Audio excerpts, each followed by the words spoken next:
Pagi teman-teman, di sini saya akan menjelaskan tentang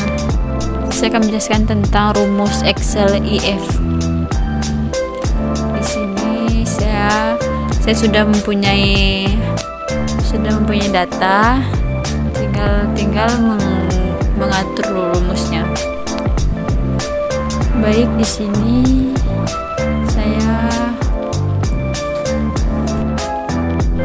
saya pertama-tama akan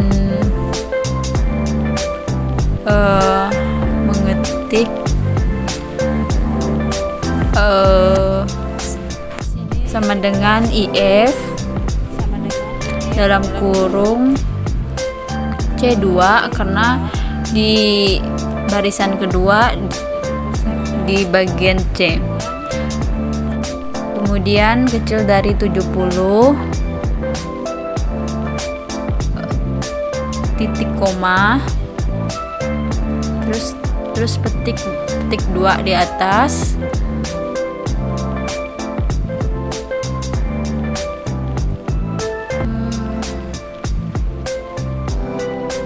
kita akan tulis tuntas, petik 2 di atas,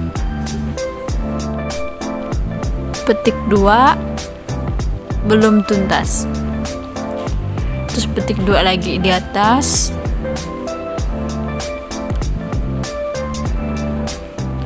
terus kita tutup kurungnya, terus kita tekan enter. Begitu. Jadi ini hasilnya. Terima kasih.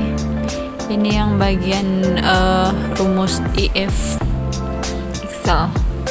Terima kasih teman-teman. Terima kasih, itu saja yang dari rumus Excel. Baik, berikutnya saya akan menjelaskan tentang rumus IF bertingkat.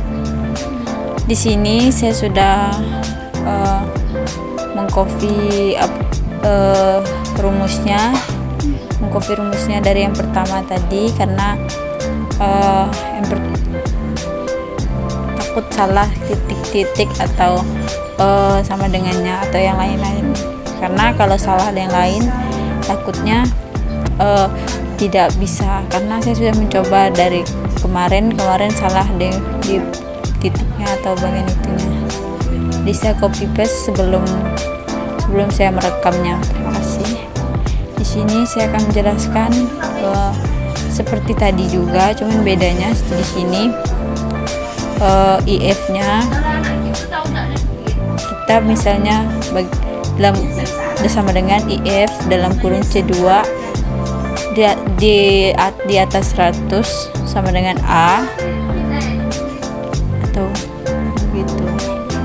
Ini hasilnya bisa dilihat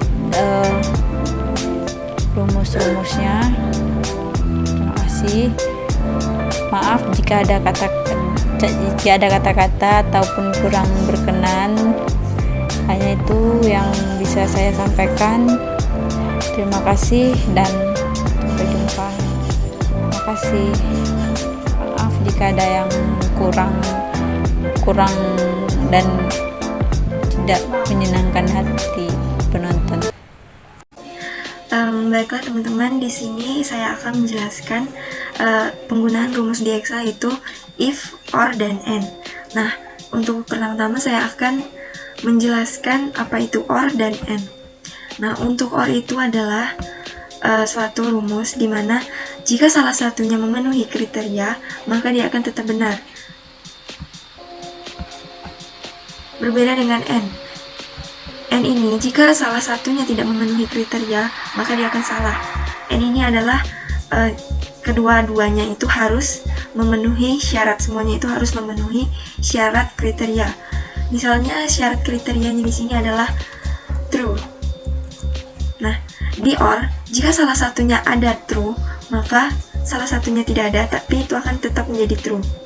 Karena di or ini, jika salah satunya saja sudah memenuhi syarat, maka dia akan tetap benar.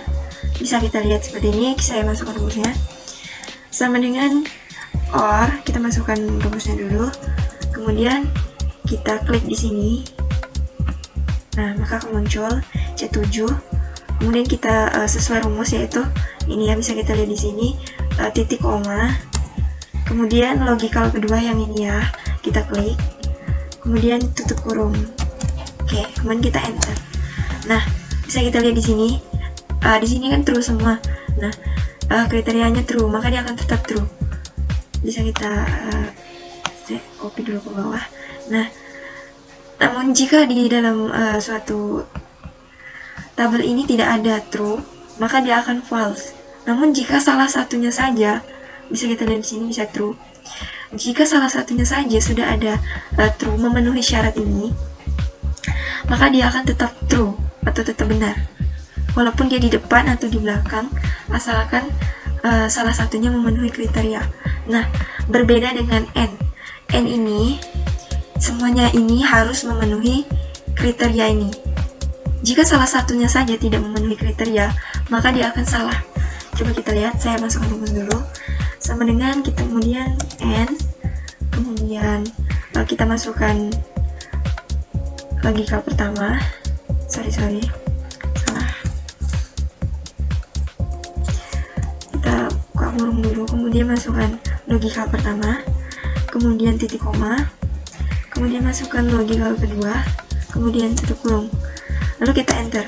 Nah, ini karena memenuhi kedua syarat, makanya dia tulisannya true.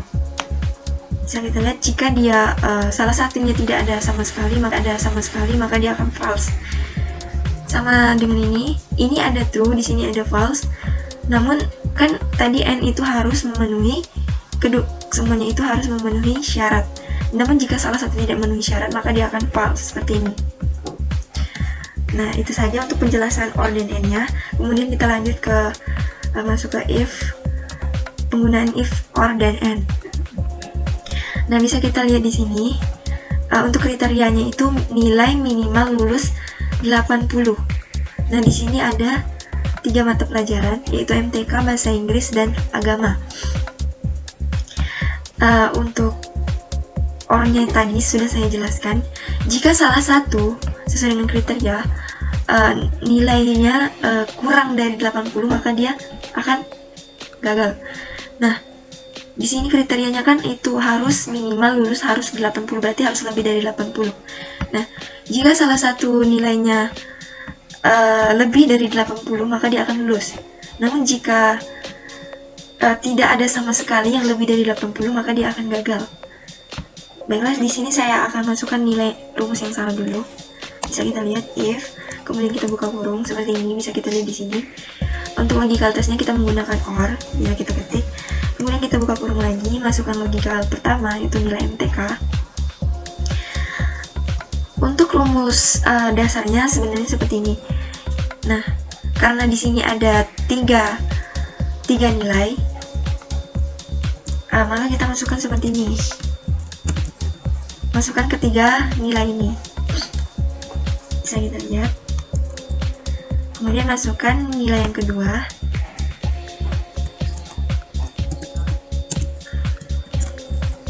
Ini rumus yang salah ya, karena jika kita salah satu nilai ini ada yang lebih dari 80, maka dia akan lulus. Makanya akan lulus semua walaupun ada nilai rendah. Itu adalah rumus salah. Coba kita lihat dulu ya untuk rumus yang salah ini. Oke, kemudian masukkan nilai yang ketiga. Ini jika nilainya lebih dari 80, maka dia akan lulus. Kemudian kita tutup kurung.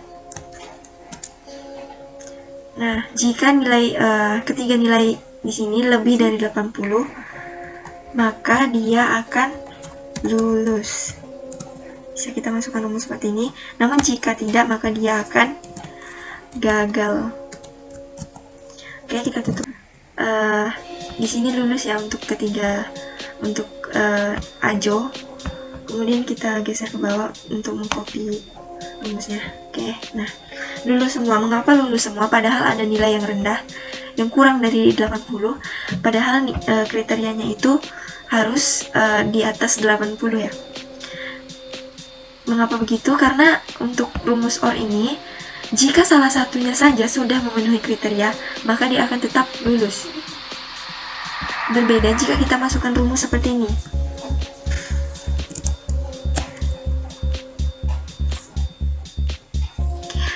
Kita masukkan OR, buka kurung dulu, OR, kemudian buka kurung lagi, kita masukkan nilai pertama.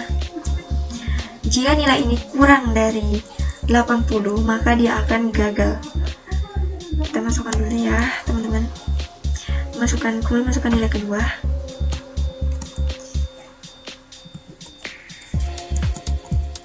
Oke, masukkan nilai ketiga. Nah, jika ketiga nilai ini kurang dari 80, maka dia akan gagal.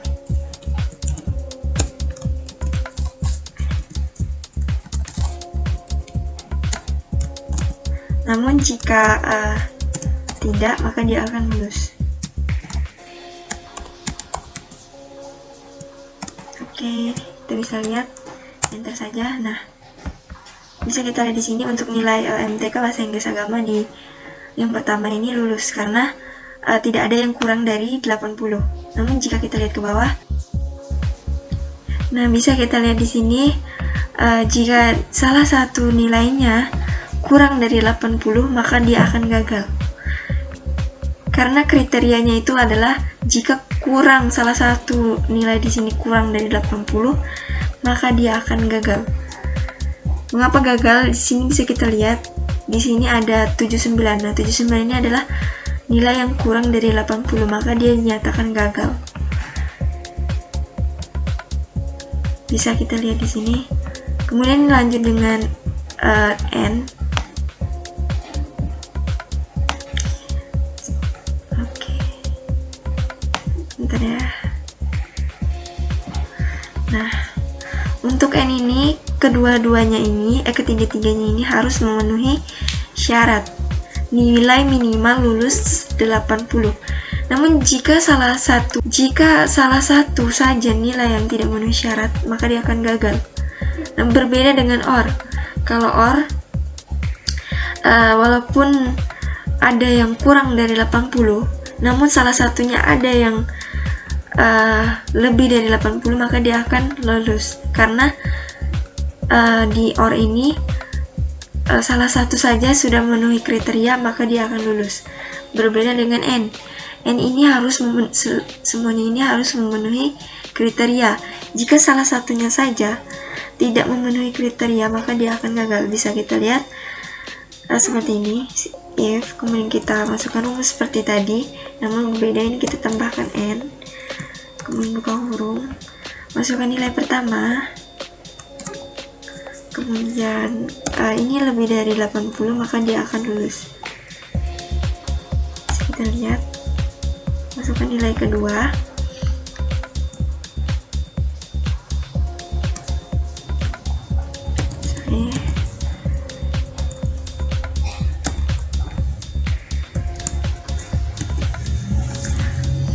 Masukkan nilai ketiga, kemudian lanjut.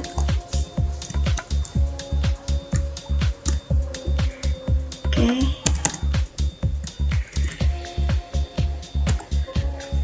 Kita rumusnya sudah disiapkan di sini ya, teman-teman. Teman-teman bisa lihat di sini. Kemudian kita lanjut. Jika nilainya lebih dari 80, maka dia akan lulus.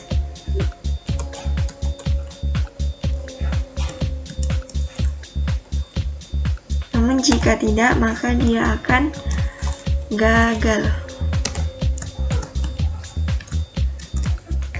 Oke, kita enter saja. Nah, seperti yang saya bilang tadi, untuk N ini, jika salah satunya saja sudah tidak memenuhi kriteria, maka dia tidak akan lulus. Namun jika semuanya memenuhi kriteria, maka dia akan lulus. Bisa kita lihat bawah. Nah, mengapa gagal? saya sudah bilang tadi, jika salah satunya saja tidak memenuhi kriteria, maka dia akan gagal. Seperti yang kita lihat di sini. Berbeda dengan OR tadi. Sudah saya bilang tadi, jika OR ini salah satunya saja sudah memenuhi kriteria, maka dia akan lulus. Sekian dari saya untuk penjelasan penggunaan tentang penggabungan atau kombinasian dari rumus IF dengan VLOOKUP. Nah, di sini saya sudah menyediakan berupa data. Di sini kita bisa lihat ada jabatan, gaji pokok, dan tunjangan istri. Nah, di sini kita akan mencari jabatan, gaji pokok, dan tunjangan istri. Nah, untuk syaratnya itu, jika golongan 1 maka jabatannya staff. Jika golongan 2 maka jabatannya supervisor. Dan jika golongan ketiga maka jabatan manajer. Jika golongan keempat maka jabatan direksi. Di sini kita sudah memiliki tabel gajinya, yaitu gaji pokok dan tunjangan istri. Nah, yang pertama kita akan mencari jabatan. Bisa kita lihat di sini. Kemudian kita masukkan rumus. Rumusnya sama dengan IF. Rumusnya IF. Kemudian kita masukkan golongan satunya dulu. Kita kurungkan dulu. Kemudian kita masukkan ini sama dengan, kita masukkan angka Romawi, jangan angka 1 ya, tapi angka Romawi. Kemudian lanjut titik koma, golongan satunya kan staff, kita masukkan staff dulu.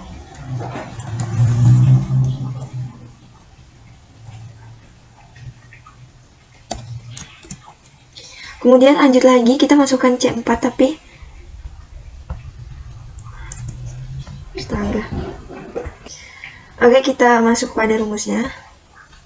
Yang pertama IF sama dengan rumusnya sama dengan IF. Kemudian kurung buka, kemudian kita masukkan golongan 1 sama dengan, kita masukkan angka Romawi ya, jangan angka 1 karena kita menggunakan angka Romawi. Kemudian untuk golongan 1 ini kan jabatannya staff, kemudian kita masukkan staff.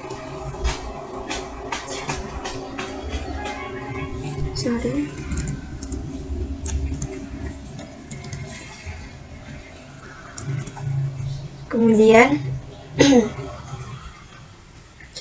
kita masukkan lagi C4-nya.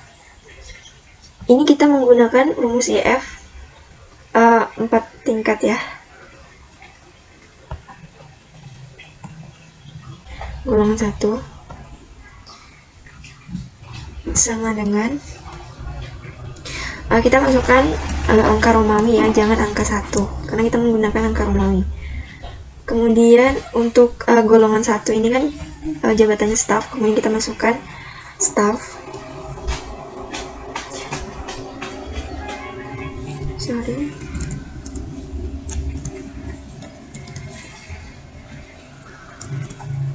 Kemudian kita masukkan lagi C4-nya.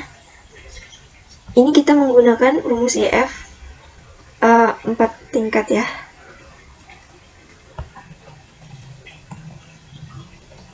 Kita masukkan IF lagi. Kemudian buka kurung buka. Masukkan yang C4 ini. Lanjut jika golongan 2 itu adalah supervisor.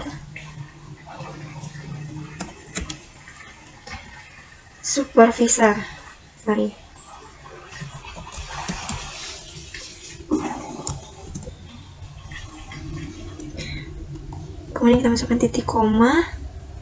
Lalu kita lanjut lagi tingkat yang ketiga, yaitu masukkan lagi rumus IF. Kemudian kurung buka. Masukkan lagi C4-nya.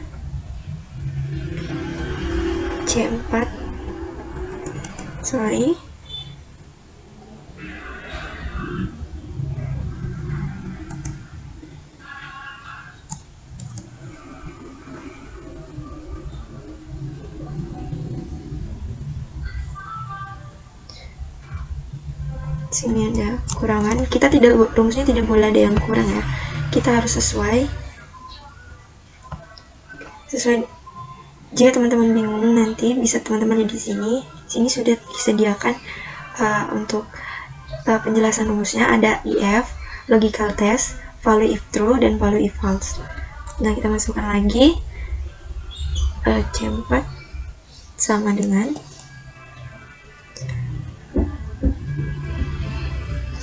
Oke, di sini kita salah ya, bukan titik koma tapi sama dengan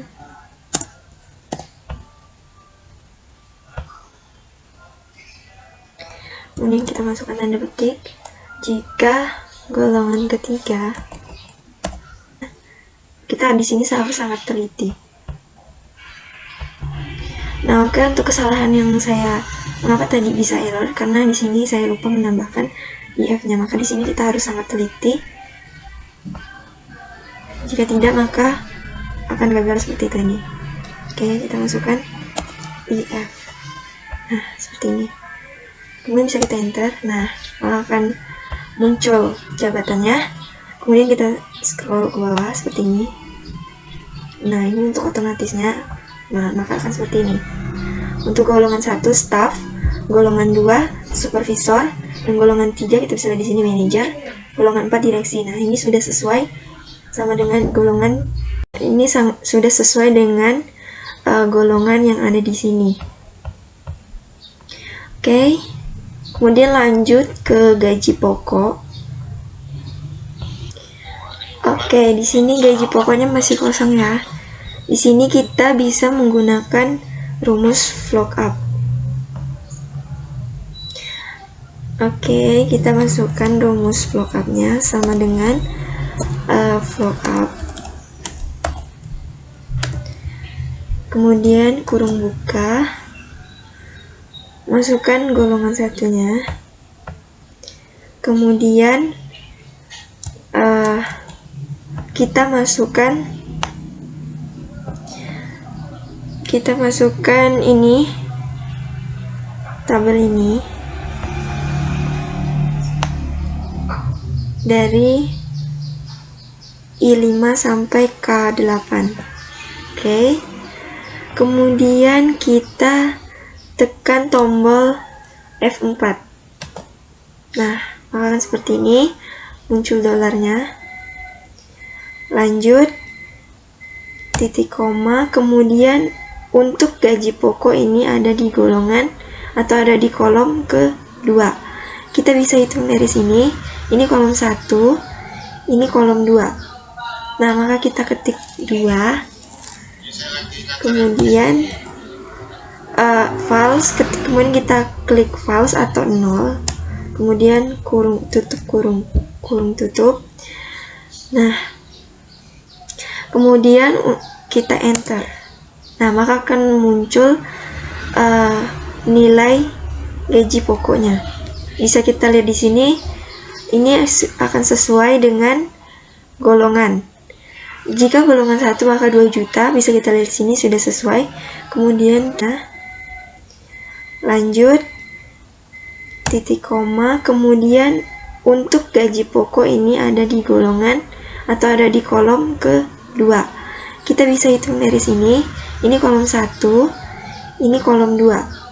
Nah, maka kita ketik 2, kemudian false, kemudian kita klik false atau 0, kemudian kurung tutup. Nah, kemudian kita enter. Nah, maka akan muncul nilai gaji pokoknya. Bisa kita lihat di sini, ini akan sesuai dengan golongan. Jika golongan 1 maka 2 juta, bisa kita lihat di sini sudah sesuai. Kemudian kita scroll ke bawah. Oke. Nah, jika golongan kedua 2.550.000 rupiah. Nah, di sini sudah muncul, sudah sesuai. Golongan ketiga 3 juta. Oke, sudah sesuai, dan golongan keempat 3 juta. Oke. Bisa kita lihat di sini. Oke, sebentar saya ubah ini dulu.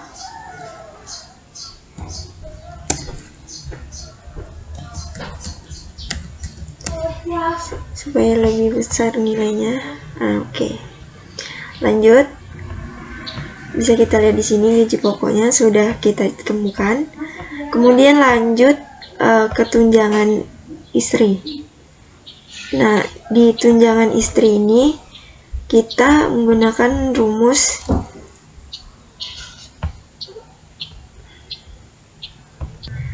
Oke, untuk tunjangan istri di sini berarti hanya untuk orang yang sudah menikah. Nah, untuk orang yang sudah menikah ini kita lihat dari golongan, maka tunjangan istrinya jika golongan 1 maka 250, jika golongan 2 maka 500, jika golongan 3 750, golongan keempat 1 juta. Nah, untuk tunjangan istri ini hanya untuk yang menikah. Jika single berarti tidak ada tunjangan istri.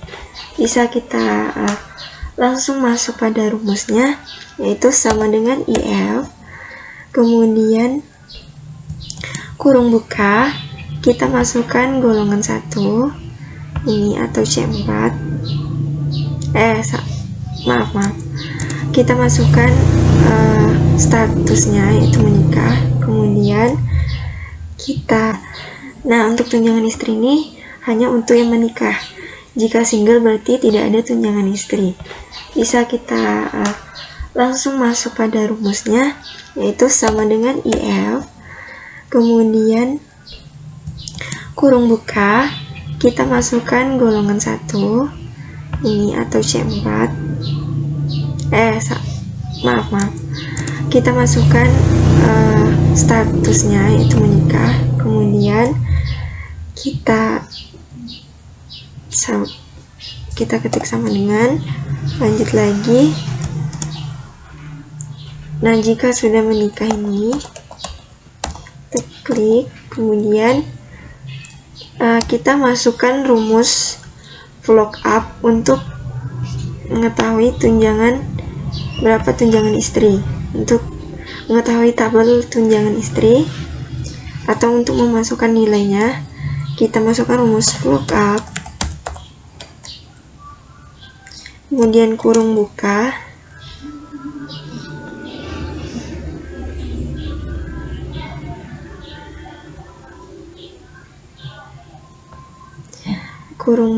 kemudian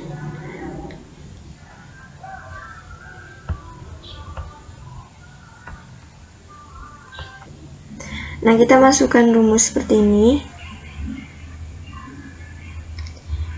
Oke, bisa kita lihat di sini.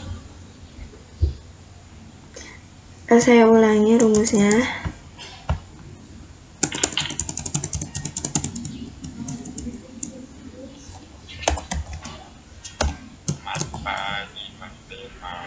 Kemudian kita masukkan ini. Kita masuk untuk nilai tunjangan istri, kita masukkan rumus lookup untuk mengetahui tunjangan istrinya. Kemudian kita klik lookup, kemudian kurung buka, masukkan golongan satunya. Oke, kemudian kita masukkan tabel dari I5 sampai K8, kemudian kita klik F4. Oke, selanjutnya kita masuk. Baiklah, saya di sini akan menjelaskan tentang fungsi maxif dan minif pada Microsoft Excel. Di sini saya sudah menyediakan data untuk kita memulainya. Di sini terdapat jenis kelamin, nama, nilai, dan nilai-nilai tertingginya. Yang pertama, kita akan mencoba menggunakan max biasa, yaitu rumusnya sama dengan max buka kurung 2 kali, kemudian blok jenis kelamin petik 2 L, kemudian tutup kurung, dikalikan, buka kurung, kemudian blok lagi nilai, tutup kurung 2 kali, kemudian tekan bersamaan Shift, Enter, dan Ctrl. Kemudian akan timbul hasil tertinggi dari laki-laki. Lakukan hal yang sama, masukkan rumus yang seperti saya bilang tadi. Perbedaannya ada di L dan P. L itu laki-laki dan P itu perempuan. Maka nanti akan timbul hasil nilai tertinggi dari perempuan.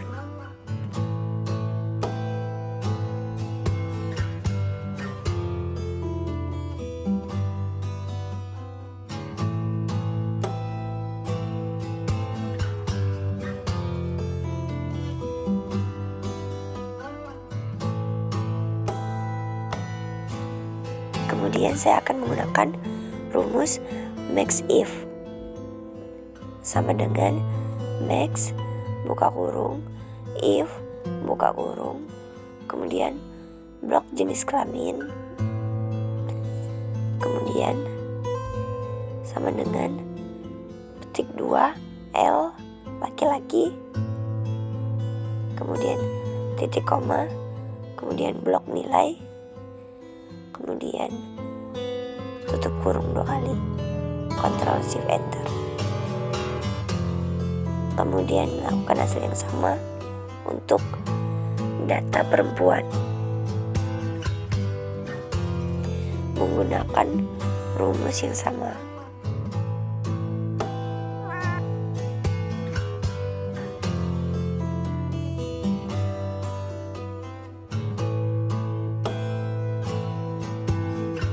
Baiklah, mungkin ini sekian penjelasan dari saya. Kurang dan lebihnya saya mohon maaf. Materi selanjutnya akan disampaikan oleh rekan-rekan saya yang lain. Terima kasih.